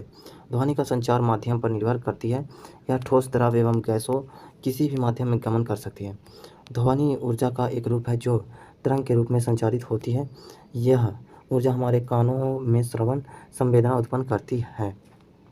अगला क्वेश्चन 97 नंबर, कार्य के केवल होता है, यहाँ पे नहीं होता। कार्य जो होता है, कार्य में केवल परिमाण होता है, दिशा नहीं होता। ऑप्शन सी आंसर हो जाएगा। जब किसी वस्तु पर बल लगाकर उसकी स्थिति में परिवर्तन किया जाता है तब यह क्रिया कार्य कहलाती है। किसी वस्तु पर किए गए कार्य की माप वस्तु पर आरोपित बल की दिशा में वस्तु में विस्थापन के गुणनफल के बराबर होता है। कार्य का ऐसा मात्रक न्यूटन मीटर या जूल तथा CGS मात्रक वर्ग होता है। कार्य एक अदिश राशि है, इसमें केवल परिमाण होता है, दिशा नहीं होता है। 98 नंबर क्वेश्चन है, किसी अभिकर्मक के साथ स्टार्च नीला रंग देता है, तो ये देता है आयोडीन के साथ। ऑप्शन डी हो जाएगा आंसर। आयोडीन के साथ स्टार्च जो है और नीला रंग देता है। स्टार्च पौधों के प्रधान कार्बोहाइड्रेट संचित स्टार्च है जो अनाजों तथा आलू में प्रचुर मात्रा में पाया जाता है। यह पानी में अघुलनशील है। स्टार्च दो प्रकार के रासायनिक पदार्थ से बनता है जो सीधी श्रृंखला में रहता है, उसे इमाइलेज कहते हैं, एवं जो शाखित श्रृंखला में होता है उसे इमाइलोपेक्टिन कहते हैं। आलू एवं अनाजों में पाए जाने वाले स्टार्च में 15 से 20% इमाइलेज एवं 80 से 85% इमाइलोपेक्टिन का रहता है। ये दोनों अल्फा डी ग्लूकोज के संयोजन से बनते हैं। सीधी श्रृंखला 1 से 4 बंधता द्वारा एवं शाखित श्रृंखला 1 से 6 बंधता से बनता है। अगला 99 नंबर क्वेश्चन, कोशिका में केंद्रक का कार्य है। कोशिका में केंद्रक का कार्य है कोशिकीय गतिविधियों का नियंत्रण और पदार्थों का संग्रहण करना। ऑप्शन सी आंसर हो जाएगा। केंद्रक कोशिकीय गतिविधियों पर नियंत्रण और पदार्थों के संग्रहण का कार्य करता है। केंद्रक कोशिका का मस्तिष्क या तंत्रिक नियंत्रण केंद्र है। कोशिका में केंद्रक की खोज रॉबर्ट ब्राउन ने 1831 ईस्वी में की थी। केंद्रक में क्रोमोसोम तथा जीन उपस्थित रहते हैं। केंद्रक निम्नलिखित 4 भागों में से मिलकर बनता है। केंद्रक झिल्लियाँ दोहरी परत के एक झिल्ली है जो केंद्रक को चारों ओर से घेरे रहती है। इसके द्वारा केंद्रक जीव द्रव में पृथक रहता है। केंद्रिका द्रव, केंद्रक के अंदर गाढ़ा अर्धतरल व पारदर्शी द्रव पाया जाता है जिसे केंद्रिका द्रव कहते हैं। केंद्रिका, केंद्रक के अंदर केंद्रक द्रव में एक छोटी गोलाकार झिल्ली रहित रचना पाई जाती है जिसे केंद्रक कहते हैं। कोशिका विभाजन में इसका विशेष महत्व है। क्रोमेटिन जालिका केंद्रक द्रव में अत्यधिक महीन व विस्तृत धागेनुमा रचना पाई जाती है जिन्हें क्रोमेटिन जाल कहा जाता है। विभाजन के समय यही क्रोमेटिन जाल संघनित व्यवस्थित होकर मोटी छड़ जैसी हो जाती है। लास्ट क्वेश्चन है, कौन सा ऊतक शरीर की सतहों और रक्त या परत को ढकने के लिए उत्तरदायी है? तो यह है उपकला ऊतक। ऑप्शन ए हो जाएगा आंसर। उपकला ऊतक शरीर की सतहों और शरीर के आंतरिक अंगों को ढकने के लिए उत्तरदायी है।